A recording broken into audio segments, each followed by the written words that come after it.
কন্যা নয়, ওটা খ্রিস্টানের কন্যা নয়, ওটা বৌদ্ধের কন্যা নয়, ওটা সাঁওতালদের কন্যা নয়, ওটা মুসলিম পরিবারের মেয়ে। এই ছোটকালিয়ার কোন এক মুসলমান পরিবারের মেয়ে।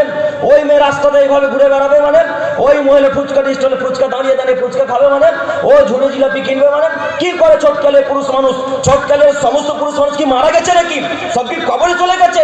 মহিলারা বাজারে মানে, মহিলার ছোটকালিয়ার বাজারে ঘুরবে মানে, এখন ফুচকা খাচ্ছে। ওটা কার মেয়ে? ওটা আমার মেয়ে। কা পুরুষের মতন পরিচয় দিয়ে পৃথিবীর বুকে বসবাস করছেন কেন? আপনাকে শতদিন বলেছি, ছোটকালিয়াতে যদি বেঁচে থাকতে হয় পুরুষের মতো বেঁচে থাকতে হবে। কা পুরুষের মতো বেঁচে থেকে কোনো লাভ নেই। আপনার কন্যা আমার মেয়ে নয়, ওটা আপনার স্ত্রী আমার স্ত্রী নয়। আমি সন্তোষপুর থেকে আমার স্ত্রীকে এখানে জেনা করাতে নিয়ে আসিনি। আপনার স্ত্রী এখন জেনা করছে, যান দেখে আসেন, যান দেখে আসেন। শরীরে কি সবই পুজ ভরা নাকি? রক্ত কি নাই?